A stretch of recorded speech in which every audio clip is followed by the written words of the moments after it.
다시 사도행전을 우리 보도록 하겠습니다. 자, 사도행전 2장 36절 보겠습니다. 베드로가 이야기합니다.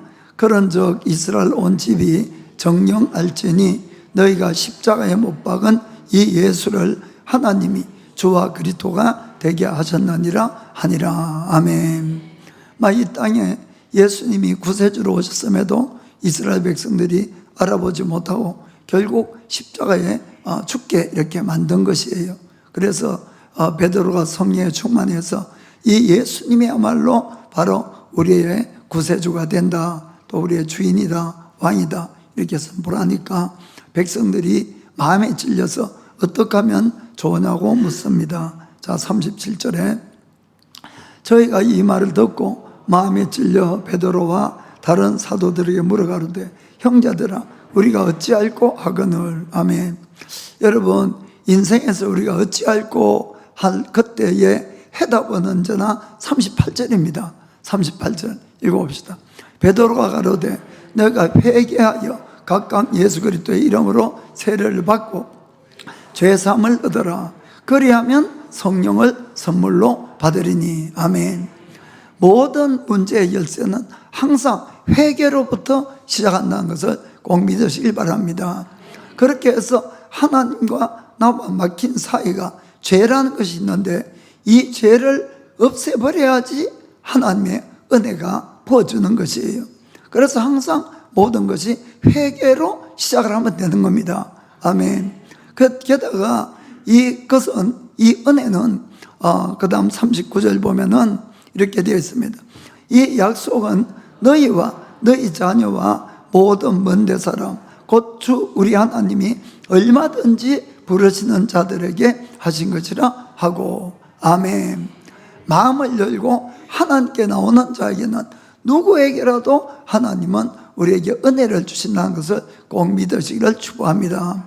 그래서 오늘은 제목이 회개는 모든 해결의 열쇠이다는 제목을 가지고 함께 은혜를 받고자 합니다. 우리가 하나님의 은혜를 받고 하나님께 용서함과 또 우리의 구원과 회복을 가져오기 위해서는 언제나 가장 먼저 필요한 것이 회개를 해야 된다는 걸 말씀드립니다. 회개. 그래서 회개가 없는 용서나 회복이나 는 없는 것이에요. 반드시 회개를 거쳐서 우리가 하나님께 다가갈 수 있다는 걸 믿으시길 바랍니다. 그러면은 왜 하나님은 회개를 통해서 우리를 용서하시고 구원하시고 영원한 생명까지 주시는가 하는 문제입니다. 그것은 우리 인간의 죄의 썩은 사망이기 때문에 그렇습니다. 그것은 무슨 말인가 하면은 우리 인간이 처음 하나님께 죄를 짓고 그 죄의 이 형벌로서 죽어야지 끝이 나요. 죽어야지. 그러니까 내가 죄의 형벌을 받아서 죽으면은 아무 소용이 없지 않습니까? 그러니까 하나님께서는 우리 인간의 스스로의 힘으로는 죄의 문제를 해결할 수가 없는 것이에요. 없기 때문에 하나님이 대신해 줬어요. 대신해 주셔서 하나님의 아들을 이 땅에 보내주시고 십자가에 죽게 하시고 우리가 죄의 사함을 받는 은혜의 길을 만들어 주셨어요. 그런데 하나님이 그 은혜를 주기 전에 한 가지 우리하고 약속을 하기를 원합니다. 약속을. 그것이 뭔가 하면은 내가 죄인인 것을 인정하고 그 죄를 버리고 앞으로는 하나님의 길을 똑바로 가겠습니다 하는 약속을 하라는 거예요. 무슨 말인지 아시겠죠? 약속해라. 그 말 쉽게 이야기하면은 예를 들어 어떤 아버지가 친구 집에서 아주 비싼 골동품을 빌려왔어요. 그걸 좀 감상하려고. 그런데 자기 집에 장난꾸러기 아기가 이제 걱정이 돼서 불러다가 얘야 아빠 방에는 절대로 오면 안 돼. 들어오면 안 돼. 그리고 네가 놀다가 이 골동품을 깨면은 정말 큰일 나. 아빠 것도 아니고 빌려온 것이고 이건 돌려줘야 되니까 절대로 아빠 방에서 놀지 말고 이렇게 설명을 잘 해줬어요. 그런데 아빠가 없는 사이에 이 아이가 그 방에 들어가서 장난치고 놀다가 그만 골동품을 깨버린 거예요. 그러면 자 어떻게 되겠냐 하는 이야기입니다. 물론 이 아빠는 아들을 아주 심하게 꾸짖고 화도 내고 이렇게 하겠지만은, 그럼 이 결과적으로 어떻게 이 아이에게 하겠냐 하면, 결국은 아빠는 용서를 택할 수밖에 없다, 이런 이야기입니다. 왜 그렇습니까? 그건 자기가 낳은 아들이고 사랑하는 아들이고, 게다가 이 아들은 그 골동품을 갚을 수 있는 능력이 전혀 없는 것이에요. 그래서 너가 평생 벌어서 변상이라 이렇게 하지 못하는 거예요. 할 수도 없고. 무슨 말인지 아시겠습니까? 그 결국은 용서를 하고 그 골동품도 아빠가 다 변상하라고 했지만은, 이 아이에게 한 가지를 꼭 다짐을 받아요. 다짐. 그것은 뭐겠습니까? 2번 다시 이런 짓 하면 안 돼. 2번 다시. 앞으로 절대 이렇게 하지 말고 아빠 말 꼭 들어야 돼. 그걸 다짐을 할 것이에요. 그렇지 않겠습니까? 그 마찬가지로 하나님도, 죄는 우리 인간이 지었지만은 우리를 만드신 분이세요. 우리 아버지 되세요. 그러니까 우리를 하나님께 법에 의하면은 영원히 지옥을 보낼 수밖에 없지만은 너무너무 안타까운 거예요. 불쌍하고. 그래서 하나님이 하신 것은 우리 인간의 죄값을 대신 아들을 통해서, 예수님을 통해서 지불해 주시고, 대신 우리에게는 다짐하는 것이 앞으로 절대로 죄를 짓지 않겠습니다 하는 것을 다짐을 하라, 이런 이야기입니다. 이해가 되시죠? 그래서 하나님이 우리에게 그렇게 해주신 것은 하나님이 우리를 사랑해서 그렇다, 이렇게 성경은 말씀합니다. 자, 요한일서 4장 10절 보겠습니다. 사랑은 여기 있으니 우리가 하나님을 사랑한 것이 아니고 오직 하나님이 우리를 사랑하사 우리 죄를 위하여 화목제로 그 아들을 보내셨음이니라. 아멘. 우리가 하나님 찾은 것 아니에요. 사실은 그분이 사랑해서 그분이 아들을 죽이시고 우리를 살리셨다는 것을 믿기를 꼭 축복합니다. 그래서 하나님이 우리를 용서하시고 우리를 구원하실 수 있는 길은 우리가 회개를 통해서 그걸 한다는 것을 꼭 기억하시길 바랍니다. 그래서 회개는 글자 그대로 먼저는 내가 지은 죄를 후회한다는 것을 후회하고, 그런데 이제 중요한 것은 개가 중요한 게, 돌아선다 이런 데 돌아선다. 회만 하면 안 돼. 회만. 반드시 개를 하셔야 돼.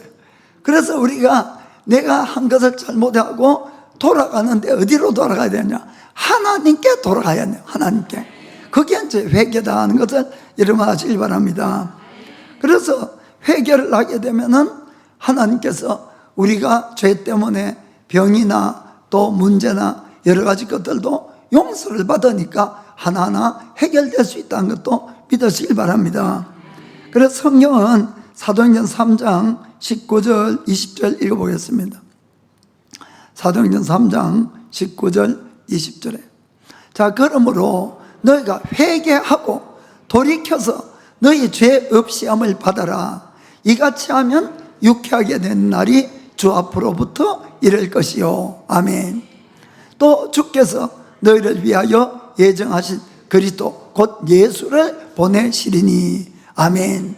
그래서 우리가 예수님을 통해서 죄사함을 받고 우리가 좋아지는 일들이 생긴다는 것을 꼭 믿으시기 바랍니다. 자, 사도행전 13장 37절 39절도 보겠어요. 하나님의 살리신 이는 썩음을 당하지 아니하였나니, 그러므로 형제들아 너희가 할 것은 이 사람 예수를 힘입어 죄사함을 너희에게 전하는 이것이며, 또 모세의 율법으로 너희가 의롭다 하심을 얻지 못하던 모든 일에도 이 사람을 힘입어 믿는 자마다 의롭다 하심을 얻는 이것이라. 아멘. 율법을 지켜서 할 수 없는 모든 것도 예수를 통해서 다 해주신다는 것입니다. 그것은 어떻게 그렇게 됩니까? 죄사함을 예수를 통해서 받을 수 있기 때문에 그렇다는 것을 꼭 믿으시길 바랍니다. 그래서 우리가 이 회개가 얼마나 놀라운 능력이 있는가 하면은, 이 니느웨 사람들이 하나님 앞에 아주 죄를 많이 지었어요. 그래서 그 죄가 하나님께 상달되고 이젠 도저히 용서를 받지 못하게 됐어요. 하나님은 이 니느웨를 심판하기 위해서 요나를 보냈어요. 그래서 요나 3장 4절 보면은 이렇게 요나가 선포를 합니다. 자, 조금 뛰어가서 하도 길다 그래가지고 중간에 한번 뛰었어요.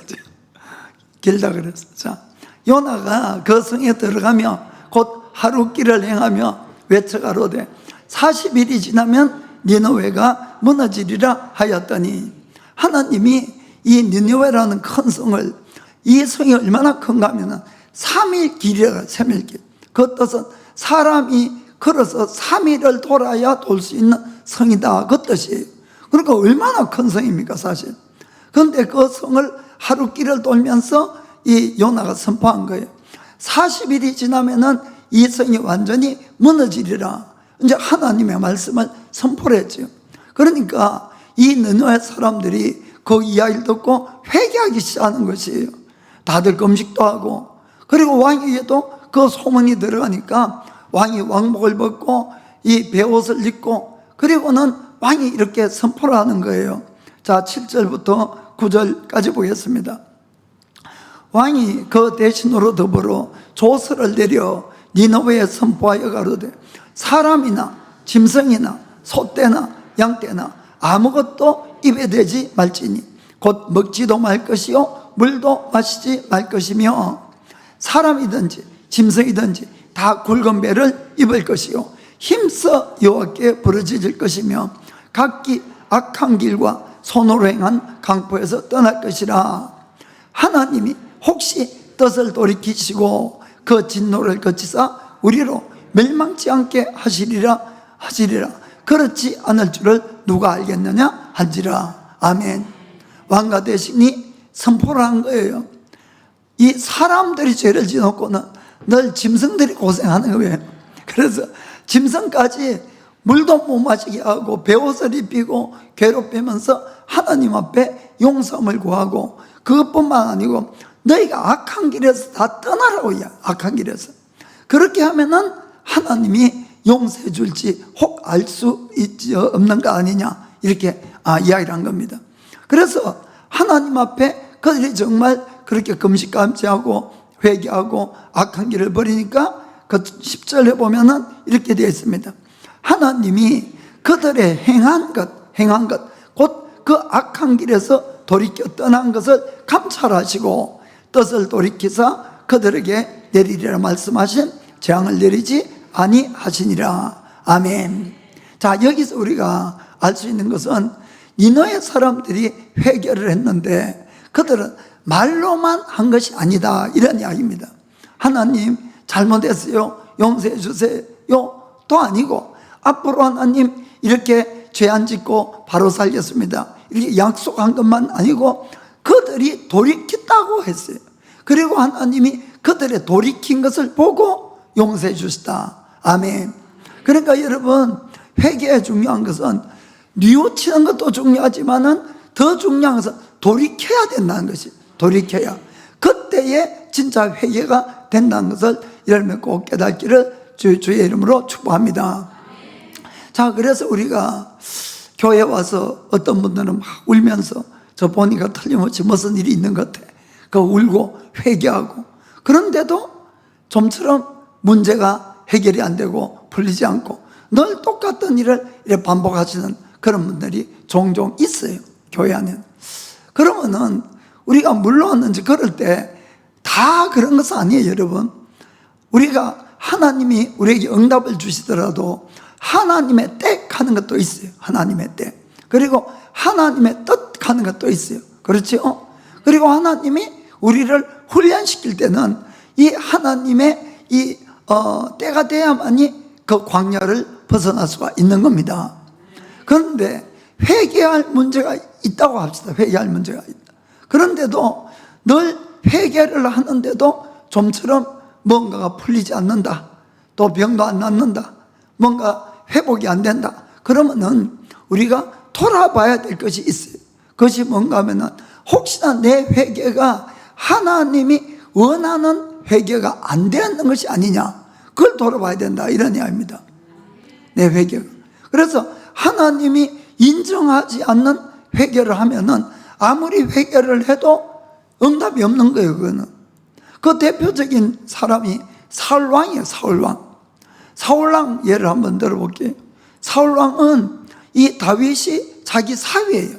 사위인데 워낙 실력이 뛰어나니까 장차 이놈이 왕이 될 것 같아.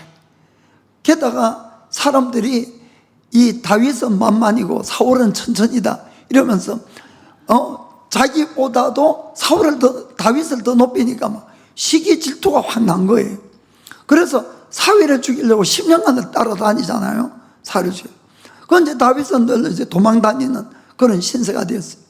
그래서 그 어느 날은 이제 죽이려고 따라갔는데 거꾸로 이 사울이 낮잠 자고 있는 것을 다윗이 죽일 수가 있었어요. 다 죽일 수가.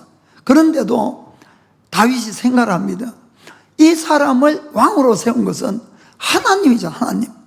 하나님이 왕으로 세운 사람을 하나님이 두려워서 못 죽이는 거예요.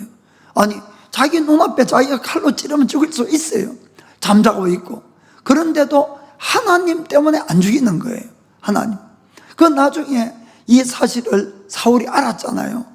사울이 막 울면서 큰 소리로 후회하고 회개하는 거예요. 내 아들 다윗아, 내가 잘못했다고. 사람이 원수를 만났는데 어떻게 그냥 보내겠냐? 그건 내가 잘못했다고. 그러고는 다윗에게도 이 사과를 하고 또 다윗이 왕이 될 거라고 이렇게 축복을 해줍니다. 자, 한번 읽어볼까요? 사무엘상 24장 16절부터 20절 보겠습니다. 다윗이 사울에게 이같이 말하기를 마침에 사울이 가로되 네 아들 다윗아, 이것이 너의 목소리냐고 소리 높여 울며, 자기가 병사를 3,000명 데려와. 3,000명. 그 앞에서 소리내서 왕이 우는 거예요. 울면서 회개하는 거예요. 다윗에게 이르되 나는 너를 학대하되 너는 나를 선대하니 너는 나보다 의롭도다. 18, 19, 20까지. 자, 내가 나를 선대한 것을 오늘 나타내어 나니 여호와께서 나를 너의 손에 붙였으나 너가 나를 죽이지 아니하였도다. 사람이 그 원수를 만나면 그를 평안히 가게 하겠느냐? 내가 오늘날 내게 행한 일을 인하여 여호와께서 너에게 선으로 갚으시기를 원하노라. 보라, 나는 내가 반드시 왕이 될 것을 알고 이스라엘 나라가 너의 손에 견고히 설 것을 아노니. 아멘. 그 많은 병사들 앞에서 왕이 울면서 회개하고 이 다윗에게도 용서를 구하고 다윗이 왕이 될 것을 축복하고 이렇게 한 것이에요. 그럼 누가 보더라도 회개한 거예요. 그렇죠? 회개했어요. 그런데 진짜 회개가 되었느냐 하는 것은 그 다음에 봐야 된다는 것이. 그 다음에. 그런데 시간이 좀 지나고 나니까 다시 사울이 병사를 데리고 다윗을 죽이려고 또 찾아가는 거예요. 이것은 여러분 회개가 안 되었다는 거예요. 무슨 의미인가 아십니까?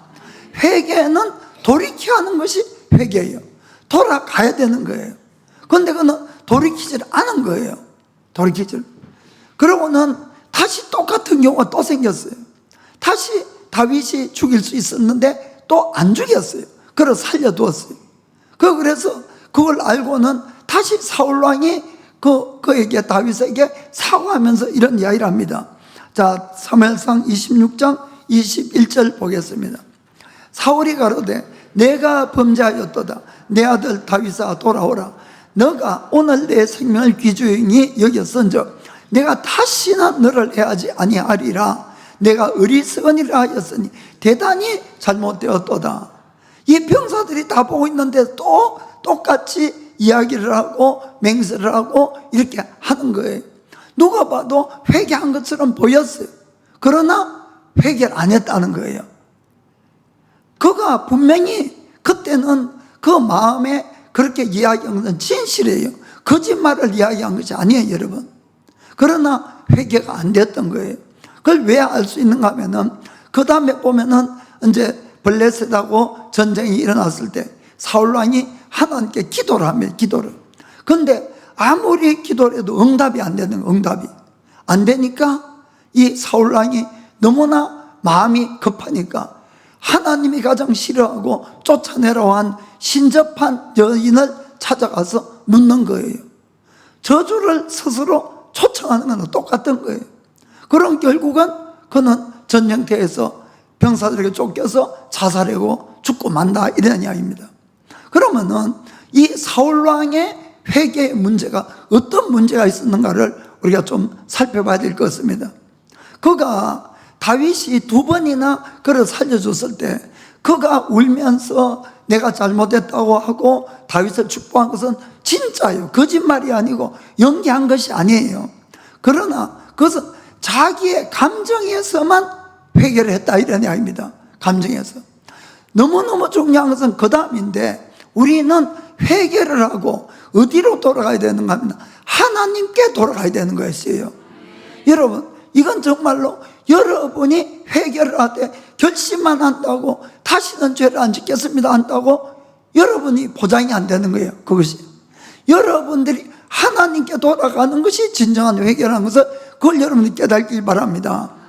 예를 들어서 예수님을 은 30배 판 가룟 유다도 회개했어요. 보면은 그렇지 않습니까? 그가 예수님이 잡혀가고 처형되는 걸 보니까 마음에 찔림을 받았어요. 그래서 누이치고, 그는 돈 때문에 예수를 팔았는데 그 돈을 가지고 가서 제사장들에게 돌려줬어요. 누가 봐도 회개했어요. 무슨 말인지 아시겠습니까? 그런데 그는 마음으로 잘못을 뉘우쳤지만은 하나님께 안 돌아갔다는 거예요. 하나님께. 결국 그도 자살로 끝나고 말다, 이런 이야기입니다. 그러니까 진정한 회개라는 것은 여러분들이 잘못을 뉘우칠 뿐만 아니고 하나님께로 돌아가야 되는 것이에요. 그냥 내 결심하는 게 회개가 아니라는 겁니다. 앞으로 죄를 안 짓겠습니다 하지만은 우리 인간은 연약해서 아무리 결심한다고 되는 것이 아니라는 걸 여러분이 아시길 바랍니다. 이 사울 왕은 자기가 진짜로 하나님께로 돌아갔으면은 그는 하나님이 절대로 가지 말라는 신접한 여인에게는 절대로 안 갔을 거예요. 무슨 말인지 아시겠습니까? 그런데 그가 이 힘들어지니까 신접한 여인을 찾았다는 자체가 벌써 하나님께로 돌아간 것이 아니고 그냥 스스로 내가 잘못한 걸 결심만 했을 뿐이다, 이런 이야기입니다. 진짜 하나님께 돌아가면은 신접한 여인한테는 갈 수가 없지요. 무슨 말인지 아시겠죠? 그러니까 망해버렸다는 것이에요. 그 사울 왕은 이 다윗이 2번이나 자기를 살려줬을 때 얼마나 이 다윗의 마음에 감동을 했겠습니까? 감동하고 눈물 흘리고, 진짜요, 진짜 거짓말이 아니고 정말 결심을 했어요. 그런데 여러분도 그렇지만은 상처를 입거나 무슨 결심을 하거나 또 감정이 올라오더라도 시간이 지나면 다 희미해져갑니다. 그리고는 그 다음에 내가 결심도 희미해지고, 그 다음에 또 남는 건 뭐가 있겠습니까? 옛날에 그 쓴뿌리나 나쁜 감정이 또 올라오는 거예요. 시기 질투가 올라오고, 또 그리고 내 욕심이 올라오고, 내 아들이 왕이 돼야 되는데 저 사위놈이 왕이 돼서 되겠어, 이런 마음이 올라오고, 그러면 또 죽이러 가는 거예요. 무슨 말인가 아시겠죠? 그러니까 여러분들이 하나님을 두려워함이 없이는 회개가 안 된다는 걸 아시길 바랍니다. 그래서 내가 하나님께 돌아간다는 그 뜻이 뭔가 하면은 하나님을 두려워함과 하나님을 믿어야 되는 것이에요. 그래서 내 속에 쓴뿌리나 나쁜 감정이 올라올 때에 하나님의 심판을 두려워하면 이걸 눌릴 수가 있는 것이에요. 이러다가 내가 죽지, 이러다가 내가 죄를 받지. 무슨 말이 아십니까? 그리고 하나님의 말씀을 믿으면은 내가 주는 자가 받는 자보다 복이 있다 그러면 줄 수 있는 거예요. 내 이익을 이길 수가 있다, 이런 이야기입니다. 무슨 뜻인지 아시겠습니까? 그럼 내가 하나님의 말씀을 붙들고 그걸 행할 수 있는 것이에요. 그 힘이 어디서 나오냐? 하나님께 돌아갈 때 이것이 이루어질 수 있다는 겁니다. 그 많은 사람들이 그냥 감정에서만 회개하고 2번 다시 안 하겠다고 스스로 다짐하지만은 안 된다는 거예요. 이게 회개가. 그것이 아니라 하나님께로 돌아가셔야 됩니다. 그분을 두려워하고 그분을 믿으셔야 되는 거예요. 그게 온전한 회개가 이루어지는 것이에요. 그러면은 그 사람은 남이 볼 때 속이 바뀌는 거예요. 겉이 바뀌는 것이 아니고 속이 바뀌게 돼 있어요. 속이. 그러면은 그 사람에게서는 옛날하고는 삶이 다르네? 이런 것이 나와야 된다, 이런 이야기입니다. 그러니까 예수님을 믿고 여러분들이 저 사람 좋은 방향으로 바뀌었네? 이 소리가 안 나오면은 특별히 가족 안에서 아직까지 바뀐 거 아니에요, 여러분. 바뀐 거. 그래서 회개는 반드시 열매가 나오게 돼요. 열매가. 그래서 세례 요한이 누가복음 3장 8절 보면은 이렇게 이야기합니다. 그러므로 회개에 합당한 열매를 맺고, 회개에 합당한 열매를 맺으라는 겁니다. 그래서 10절부터 14절 읽겠어요.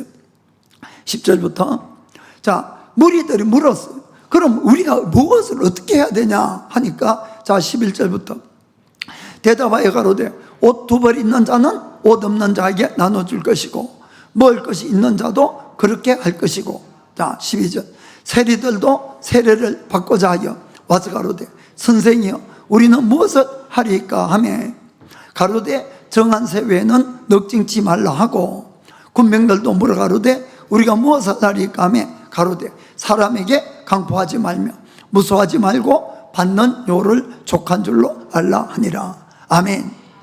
반드시 회개는 열매가 있어야 된다. 저 사람 옛날에는 안 그랬는데 정말 좋은 방향으로 바뀌었다고. 그래서 에베소서 4장 보면은 사도 바울도 너희가 썩어질 육신을 따라가지 말고 옛사람을 벗어버리고 새사람을 입어라. 새사람을. 그래서 옛사람을 벗는 것에 그치는 것이 아니고 새사람을 입어야 되는 것이 회개라는 것입니다. 그리고는 구체적으로 되어 있어요. 구체적으로. 에베소 4장 25절 보니까 그런즉 거짓을 버리고 각각 그 이웃으로 더불어 참된 것을 말하라. 이는 우리가 서로 지체가 됨이니라. 아멘. 거짓말 하는 사람이 있다 합시다. 거짓말 하는 사람. 그러면 이 사람이 회개했어요. 거짓말 안 하겠다. 그러면은 이 사람이 진짜 회개를 했는지 안 했는지는 언제 판명될까요? 그 다음에 말을 해봐야 아는 거예요. 무슨 말이 아시겠습니까? 그 다음에 이 사람이 다른 사람들에게 진실을 말한다면은 이 사람은 회개한 사람이에요. 그런데 이 사람이 그 다음에도 또 거짓말하면은 회개를 안 한 거예요. 이거는 무슨 뜻인가 아시겠죠? 그냥 다만 거짓말하고 회개합니다. 그리고 입은 이제 다물고 있으면은 회개한 것처럼 보여도 그것은 잠깐 쉬고 있는 것, 쉬고 있는 것. 그 다음에 어떤 일을 하느냐. 그 다음 28절에도 같은 말이 있어요. 도적질하는 자는 다시 도적질하지 말고 돌이켜 빈궁한 자에게 구제할 것이 있기 위하여 제 손으로 수고하여 선한 일을 하라. 아멘. 도적질하는 사람이 있대. 그리고 회개했어요. 앞으로 절대 도적질 안 하겠다고. 그러나 알 수 없는 거예요. 아직은. 무슨 말인가 아시겠죠? 그 다음에 이 사람이 정말 도적질을 거치고 자기 손으로 일하고 오히려 남을 돕고 이러면 이 사람 진짜 회개한 거예요. 그러나 또 설쩍설쩍 하면은 이거는 회개한 것이 아니다. 이런 이야기입니다. 말도 마찬가지예요. 29절 보면은 29절 무릇 더러운 말은 너희 입 밖에도 내지 말고 오직 덕을 세우는 데 소용되는 대로 선한 말을 하여 듣는 자들에게 은혜를 끼치게 하라. 아멘. 숙덕숙덕하는 사람들 뒤에서 험담하고 이렇게 하는 분들, 그런 분들 회개합니다 했어요. 그러나 이 사람이 그 다음에 어떻게 할 건지, 정말로 그 다음에는 덕이 되는 말하고 은혜 되는 말을 하면은 진짜 회개한 것이, 그렇지 않으면은 회개하지 않았다는 것입니다. 그래서 여러분, 이 회개는 우리가 뉘우치는 것도 중요하지만 뉘우쳐야 되겠죠, 먼저는. 그러나 돌아서야 되는 것이에요. 그래야만이 하나님께서 인정하는 회개가 되고 그때에 하나님의 은혜가 부어진다는 것을 여러분 꼭 기억하시길 바랍니다.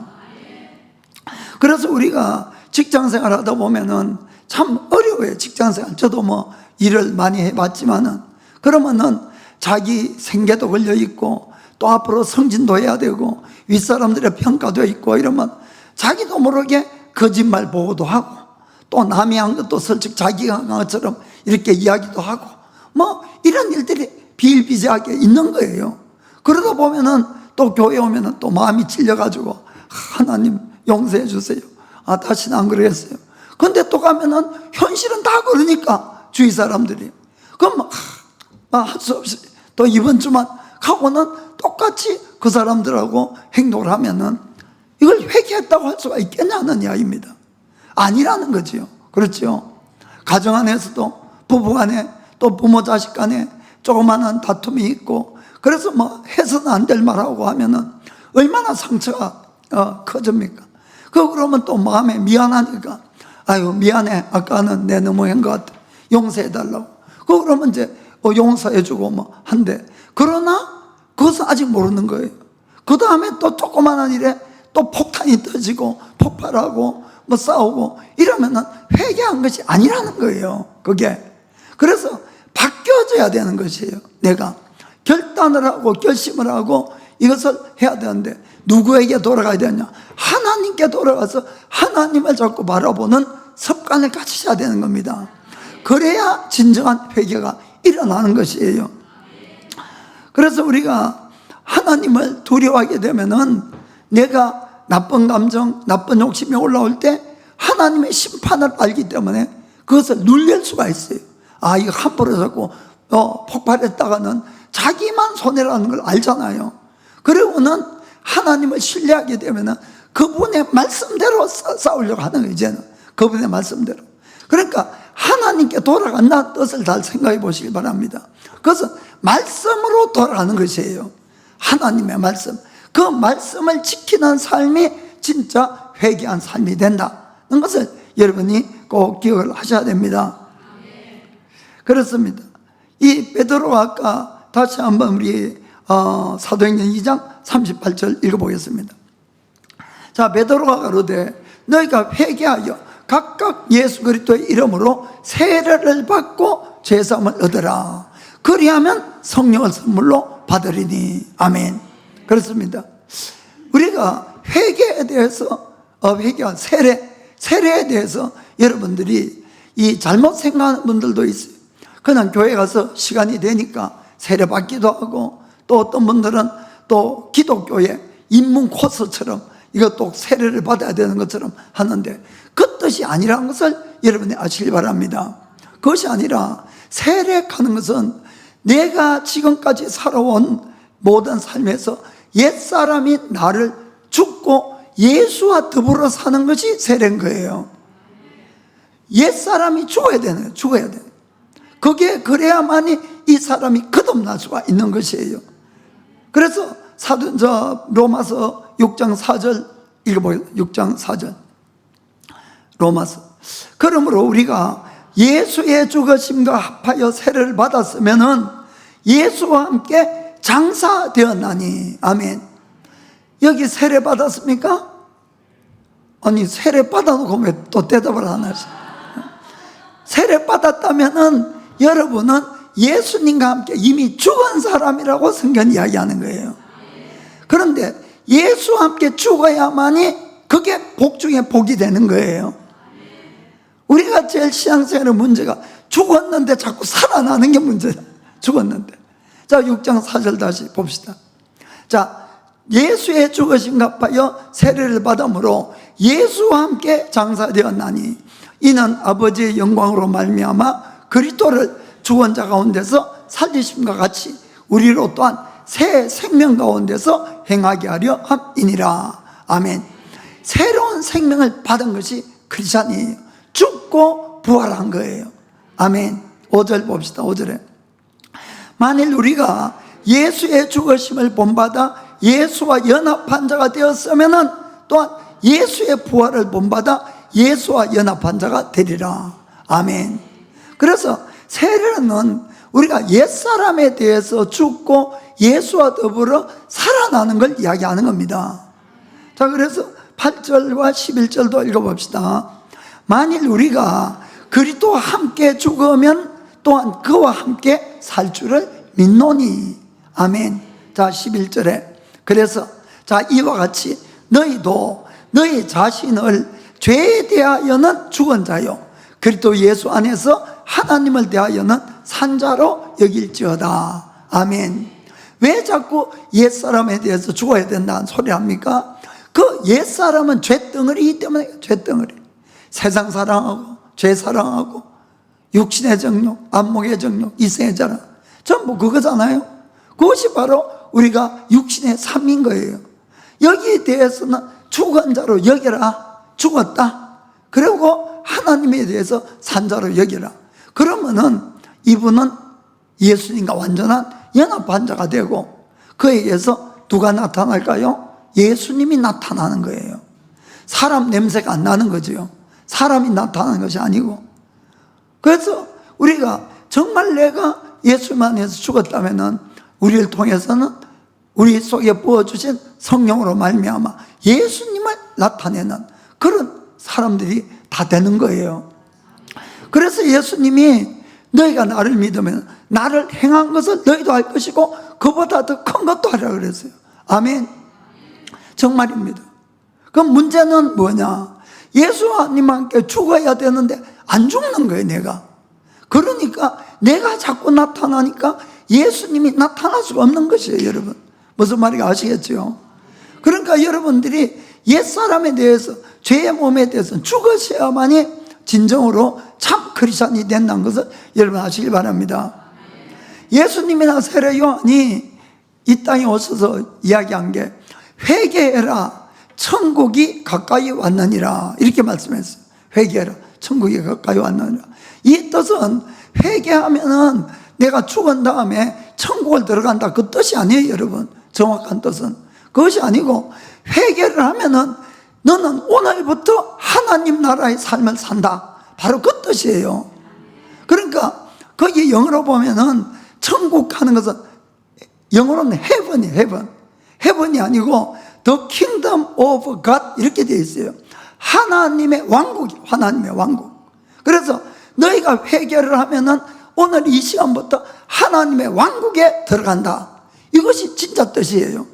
그러니까 여러분, 예수 믿고 그냥 천국 가는 것이 꿈이고 이 땅에서는 고생만 하고 그 뜻이 아니에요, 여러분. 그날부터 여러분이 진짜로 예수님을 나의 왕으로 삶아서 산다면은 여러분은 천국 삶을 그날부터 살 수 있는 거예요. 이것이 회개해라, 천국이 가까이 왔느니라. 천국이 왔다는 거예요, 우리한테. 천국이 왔기 때문에 너희가 그 천국에 들어가는 거예요, 오늘 이 시간부터. 그것은 그렇게 하려면은 그 천국은 왕국이에요, 킹덤. 그러면은 왕이 누굽니까? 예수님이에요, 예수님. 그 진정으로 내 마음에 예수님이 나의 왕인가, 이걸 봐야 된다는 것이죠. 회개는 그분을 진정으로 나의 왕으로 해서 그분에게 따라가는 것이 회개라는 것이에요. 자, 그러면 여러분, 예수님을 진짜 왕으로 삼았으면은 내가 어디에 있든지 어딜 가든지 그분이 나를 지키는 거예요. 그분이 함께 해주는 거예요. 모든 필요도 그분이 채워주는 것이에요. 그리고 그분이 바른 길로 인도하는 것이에요. 진짜 예수를 믿으면은 그런 삶을 오늘부터 산다, 이런 이야기입니다. 하나님은 그걸 원하시는 거예요.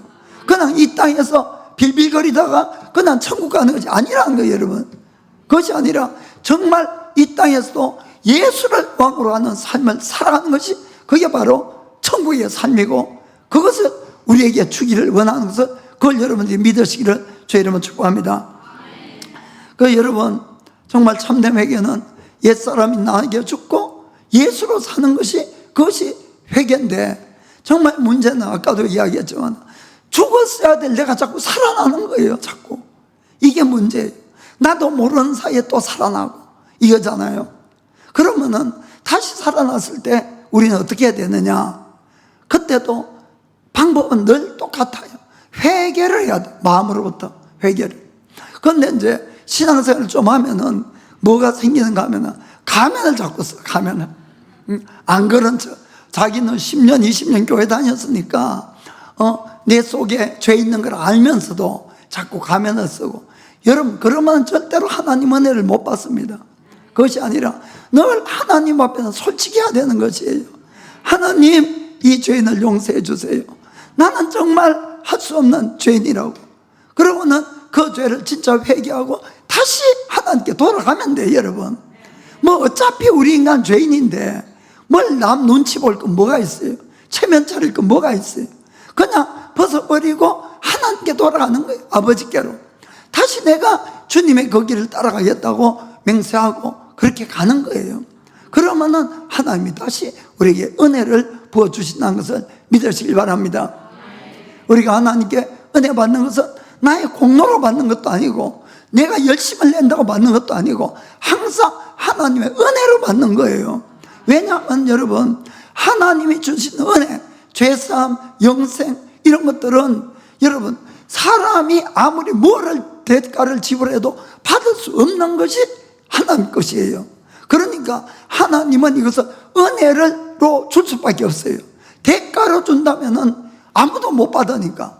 무슨 말인지 아시겠죠? 그래서 아까 베드로가 이야기를 하잖아요. 너희가 죄 사함을 얻기 회개하고 세례받고 죄를 없애라. 그러면은 은혜로 성령을 선물로 성령을 주시리니. 아멘. 선물이야, 선물. 은혜. 아멘. 제가 이제 어제 또 계산해 봤어요. 해보니까 1988년도에 제가 이제 구원받았는데 38년 전이더라고요. 그 내가 이제 그때가 33살이니까 33 더하기 38 하니까 71살이더라고요. 그 내가 아까 그 이야기를 하니까 일부에 가모라상이 듣고는 나가면서 저보고 그러더라고. 고이 히로미하고 똑같네.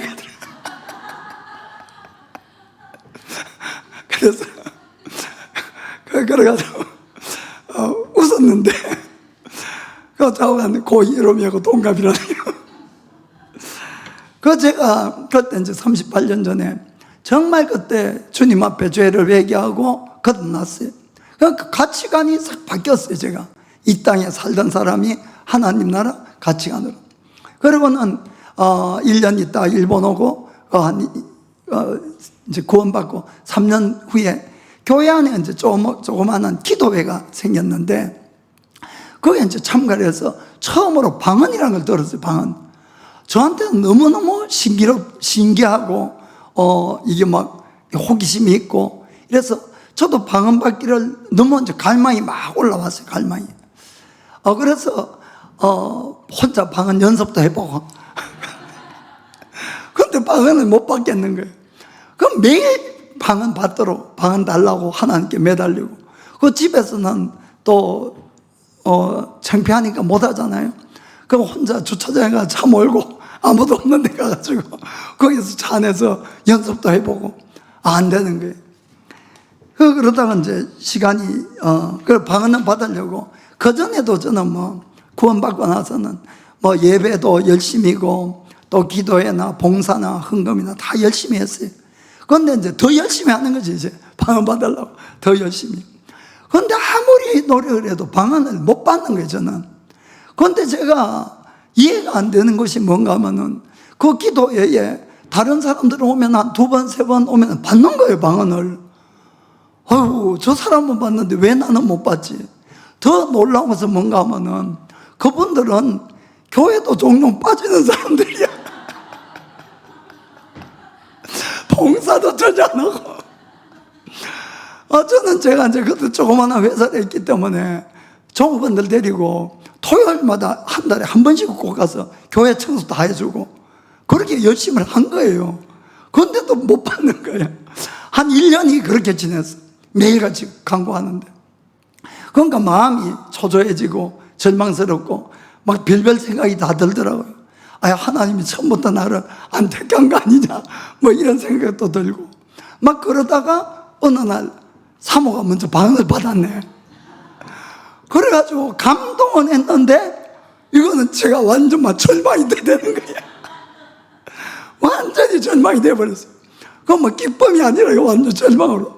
그래 하나님이 제 아내는 사랑하고 나는 사랑 안 하고 아내가 믿음이 없으니까 나를 통해서 나를 다시로 사유했나 이런 생각도 들고 별의별 생각이 다 들더라고요. 그래가지고는 이제 있다가 한 3, 4개월 후에 동경에서 이제 어떤 그 당시 한국에서 아주 유명한 목사님이 집회를 오신대. 집회를. 그래가지고 제가 그 교회는 이제 그 전도사가 이제 남자 있고 막 거의 다 여성분들이 그 집회 준비를 할 사람이 없어서 연락이 왔어. 전도사한테. 회사는 가야 되는데 그 연락이 와서 모르겠다 싶어서 회사 그냥 3일 그 휴가 내고, 그러고는 거기 이제 교회 가가지고 뭐 붙이고 뭐 자관 막 정리할 게 너무너무 많아가지고 그 열심히 도왔죠. 그 왜 도왔을까요? 방언 받으려고. 그래서 그 목사님이 안수 한번 해주면 방언이 받을 것 같은 좀 그런 마음이 이제 들어가지고 그렇게 열심히 봉사를 했어요. 그런데 첫날 그 목사님도 이제 수고했다는 걸 이제 소문 듣고 열심히 기도해 주셨는데 못 받았어요. 아무 일도 안 일어났어요. 그 다행으로 그 다음날 집회를 한 번 더 해준다 그랬어요. 원래는 수요일 한 번만 하기로 했는데 그 다음날, 그 다음 제일 앞에 앉았어요. 제일 앞에 앉았는데 갑자기 저를 부르는 거예요. 또 이 목사님이. 그래, 왜 그런가? 너는 뒤에가 봉사라고 막 인상을 써. 그쪽 목사님 뒤에서. 나는 못 들은 척하고 다시 가서 뒤에 가서 봉사하고 바로 왔어요.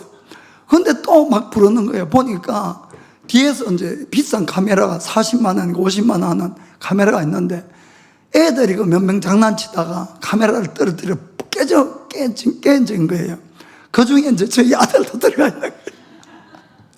그래가지고는 이제 불러서 가길래 제가 그랬어요. 내가 사주겠다고. 나 방해하지 마라 이 말이에요. 나는 오늘 죽어도 방언 받아야 되니까 내가 사준다고. 내가 그랬어요. 그러고는 진짜 제가 사주려고 그랬어요. 그거는.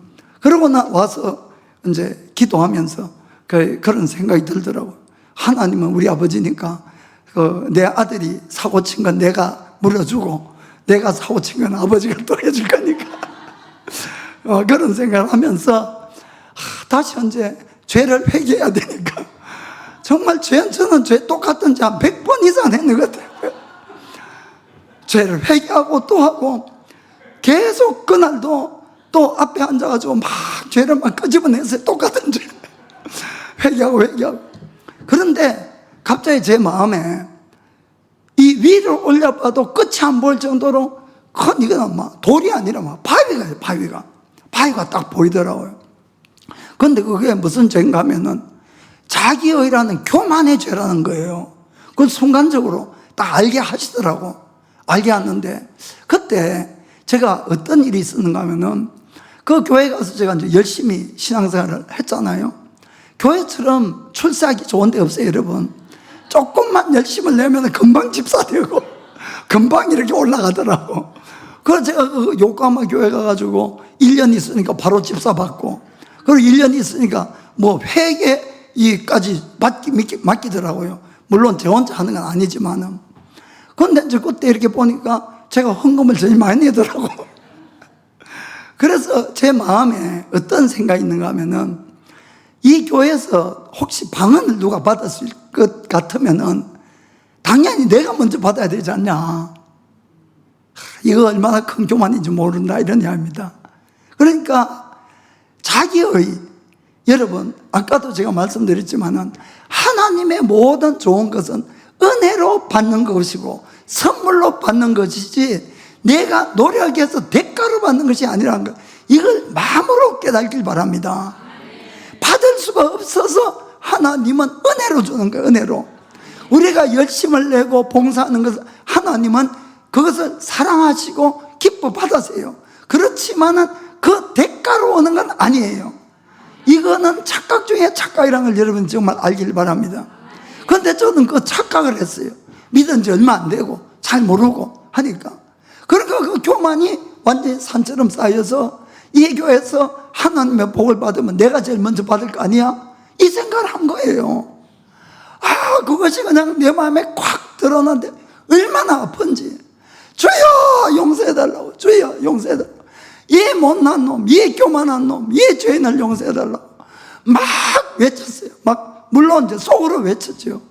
그러니까 순간적으로 입에서 아다다다다다다다 그냥 막 방언이 막 터져 나온 거예요. 방언이 그냥 터져 나온 거예요. 그러니까 여러분 정말 우리가 정말 착각하면 안 되는 것이 이 죄라는 것, 교만이라는 것, 나도 모르게 다시 자라난다는 거예요. 나도 모르게. 그럴 때에 그것이 바로 하나님의 은혜를 막는 장벽이 되고 그런 것 때문에 하나님의 은혜가 올 수가 없는 것이에요, 여러분. 그 여러분들이 뭐가 전부입니까? 죄예요, 죄. 하나님을 맡고 있는 것이. 그래서 내가 죄가 있다고 생각하는 것은 완전히 마음으로부터 버려야 되는 거예요. 그래야 하나님의 은혜가 올 수가 있는 것이에요. 특별히 저처럼 열심히 내는 사람들은 이 자기의라는 교만에 빠질 수가 있는 거예요. 그것도 엄청난 죄입니다. 엄청난 죄. 이것을 완전히 벗어버려야 되는 것이에요. 정말 주님께 회개하고 버려져야 되고 겸손한 자리로 내려가야 되는 겁니다. 그러면은 하나님은 은혜를 부어주시는 거예요. 안 주시려는 것이 아니라 우리가 죄 때문에 못 받고 있는 거예요. 그러니까 여러분 안에 원망하는 마음, 미워하는 마음, 죄된 마음을 버리셔야지 하나님의 은혜가 쏟아지는 거예요. 교만 위험합니다. 위험합니다. 정말 버리셔야 되는 것이에요. 그리고 불안해하는 것, 두려워하는 것, 염려하는 것, 이것도 다 죄인 거예요. 왜? 하나님을 못 믿는 죄예요. 무슨 말인지 아시겠습니까? 그래서 그런 것까지도 다 주님 앞에 죄로 고백을 하고 다 드리셔야 되는 거예요. 그렇게 하면은 그 막힌 담이 싹 사라지는 순간 하나님의 은혜가 물밀듯이 부어지는 것이에요. 그러니까 베드로가 이야기를 하잖아요. 회개해라. 그리고 죄 없이 함을 받기 위해서 세례 받아라. 아멘. 그러면은 선물로 하나님의 성령을 받으리니. 아멘. 그것이 바로 하나님께서 우리에게 주는 놀라운 은혜라는 것을 믿게 되기를 예수님의 이름으로 축복합니다. 자, 기도하겠습니다.